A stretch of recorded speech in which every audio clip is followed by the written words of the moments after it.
महाराष्ट्र में रामानुजम नाम का एक लड़का था, किसान का, छोटे से गांव का।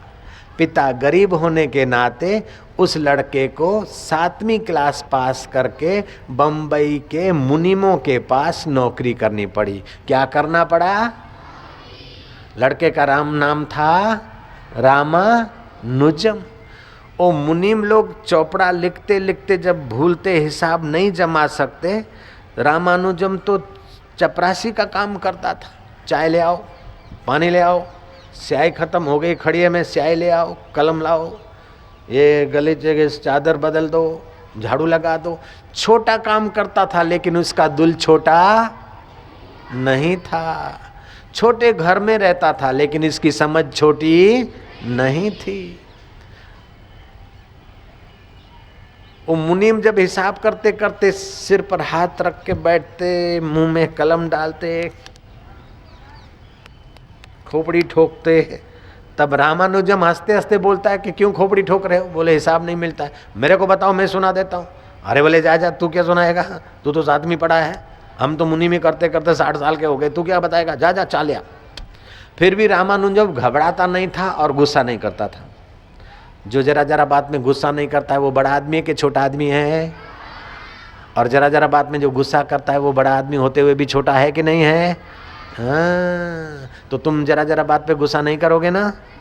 नहीं, सच्ची बात है तो बोलो नारायण नारायण, बोलो ना, नारायण नारायण नारायण। जब जब मुनीम लोग सिर पे हाथ रखे, हिसाब में रुकावट आए, तो रामानुजम कहे, 1 बार 2 बार 3 बार कहने से रामानुजम को एक बार किसी मुनीम ने कहा, अच्छा भाई तू बार बार पूछता तो बता, इतने हजार इतने रुपए, अब हमारा हिसाब नहीं मिलता है। रामानुजम ने चुटकी बजाते ही सारा हिसाब उनको ठीक से कर दिया। सारे मुनीम दंग रह गए। किसी फर्म के मुनीम थे 8-10, आपस में चौपड़े लिखते थे। जब जब किसी मुनीम को हिसाब किताब में दिक्कत हो तो रामानुजम, इधर आओ भैया जरा ये हिसाब लगा दो। रामानुजम बोले, ये जरा सा हिसाब पूछते मेरे से? अरे बोले, हम 2 घंटे से सिर खपा रहे हैं, जरा सा नहीं भैया, जरा दिखा दे। रामानुजम चुटके से उनका हिसाब ठीक कर देता। अब तो रामानुजम उनके लिए भगवान जैसा हो गया। जब जब कोई मुनीम का चौपड़ा, मुरादी, सिंधी में बोलते मुरादी, भाई खाता सेट नहीं हो, जमा उधार का पक्ष बराबर पल्ला न मिले, रामानुजम इधर आओ, रामानुजम सेट कर दे। किसी ने बोला, रामानुजम तेरे पास गणित की इतनी सारी विद्या, इतनी सारी शक्ति है, तो इस समय मिस्टर हार्डी गणितवेता, विश्वविख्यात मिस्टर हार्डी गणित के जगत में प्रसिद्ध है, तू अपनी योग्यता उसको लिख कर बता और वो तुझे बहुत कुछ देंगे, तेरा सम्मान करेंगे। रामानुजम ने अपनी योग्यता नहीं, गणित के 2-4 नमूने मिस्टर हार्डी को लिखकर भेजे यूरोप में। हार्डी ने गणित के नमूने देखते ही रामानुजम को अपने पास बुला लिया। भारत की 7वीं क्लास पास लड़का, 13 साल का बच्चा, और विश्वविख्यात हार्डी के आगे ऐसे प्रश्नों का उत्तर देता है कि हार्डी उसके आगे सिर झुकाते हैं। ये भारतवासी बच्चों के ध्यान की महिमा है।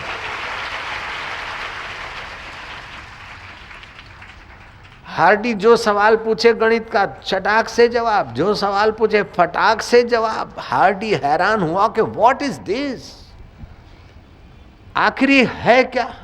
हार्डी ने मनोवैज्ञानिकों को और गणितवेताओं को बुलाया, एक कॉन्फ्रेंस रखी और दीवार पर एक बड़ा बोर्ड लगवा दिया। गणितवेताओं को कहा कि तुम्हें जो भी गणित के नमूने पूछने हो, मनोवैज्ञानिकों को कहा तुम ध्यान दो, ये कहां से लाता है सवालों का जवाब? इतना नन्हा सा लड़का, महाराष्ट्र से के छोटे से गांव में रहता है, इसका बाप काश्तकार है और इसकी माँ घर की लिपाई पुताई करके अपना गुजारा चलाती। थोड़ा सा गाय का दूध, 1-2 गाय रखते बस, और कुछ भी नहीं। गाय का दूध पीने से बुद्धि शक्ति में बहुत मदद मिलती है। जो बचपन में भैंस का दूध पीते हैं वो बड़े होकर भाई भाई आपस में संपत्ति के लिए लड़ते हैं, लेकिन जो गाय का दूध पीते हैं वो जरा जरा बात पे झगड़ते लड़ते नहीं है। बोले क्यों? बोले भैंस तो खुराक देखकर, स्वार्थ देखकर दूध देती है, और गाय बछड़ा बछड़ी देखकर वात्सल्यता से, प्रेम से भरकर दूध देती है, इसलिए गाय का दूध पीना हितकारी है। रामानुजम को मनोवैज्ञानिकों के आगे और गणितवेताओं के आगे खड़ा कर दिया गया। एक से एक गणित के सवाल पूछ रहे हैं गणितवेता, और रामानुजम कंप्यूटर में जैसे कोई खजाना छुपाए फटाक से जवाब दे रहे हैं। मनोवैज्ञानिक देखते ही रह गए और गणितवेता तो मुंह में उंगली डाल गए।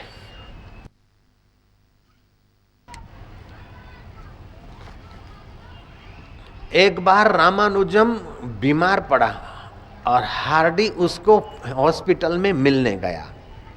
हॉस्पिटल की खिड़की से रामानुजम ने हार्डी की कार के 4 नंबर देख लिए और एक एक नंबर का एक एक गणित का नमूना बनाकर हार्डी के आगे रखा।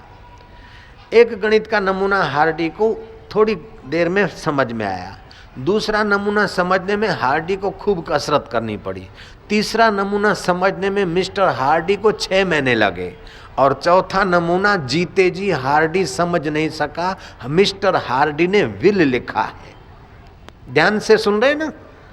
भारत के उस बच्चे की एकाग्रता के आगे विश्वविख्यात मिस्टर हार्डी गणितवेता ने विल लिखा है कि रामानुजम के बताए हुए गणित के नमूने मैंने 3 तो अपने जीवन काल में सत्य महसूस किए, लेकिन चौथे का अभी मुझे समझ नहीं आ रहा है, तो मेरे पीछे होनहार गणितवेता ध्यान से इसका अनुसंधान करेंगे, क्योंकि मिस्टर रामानुजम का है ये सत्य होगा। मुझे समझ में नहीं आता तो कोई बात नहीं, लेकिन रामानुजम का है इसलिए ये सत्य होगा। और वो सत्य 12 साल के बाद वास्तव में लोगों को समझ में आ गया। ऐसी गणित विद्या भारत के महाराष्ट्र के छोटे से गांव में रहने वाले रामानुजम के पास कहां से आई, बता दूं?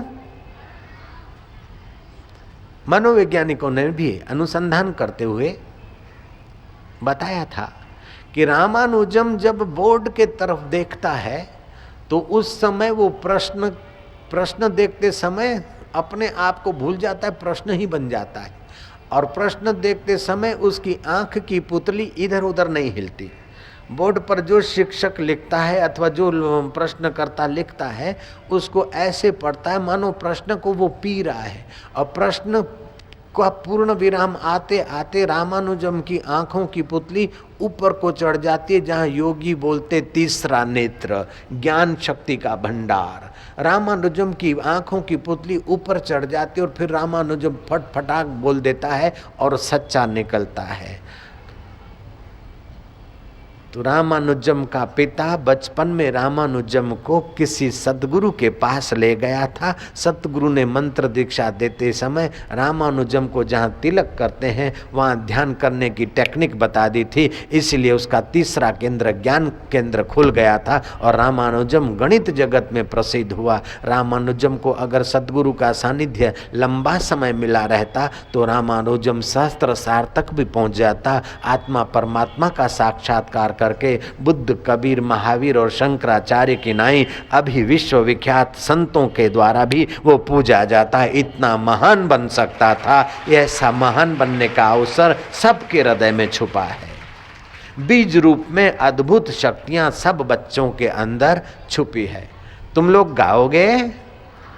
सुन्या सखना कोई नहीं, सुन्या सखना कोई नहीं, कंगला मंगला कोई नहीं, कंगला मंगला कोई नहीं, सबके भीतर लाल, सबके भीतर लाल, मूरख ग्रंथि खोले नहीं, मूरख ग्रंथि खोले नहीं, कर्मी भयो कंगाल, कर्मी भयो कंगाल। कर्मी तो बाहर के कर्मों में ही सारी जिंदगी खत्म कर देता है और आध्यात्मिक धन से कंगाल होके मर जाता है।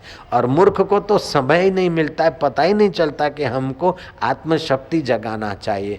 कोई कोई बड़भागी हैं जिनको शिक्षा के साथ दीक्षा मिलती है, दिशा मिलती है, उनका मंगल होता है।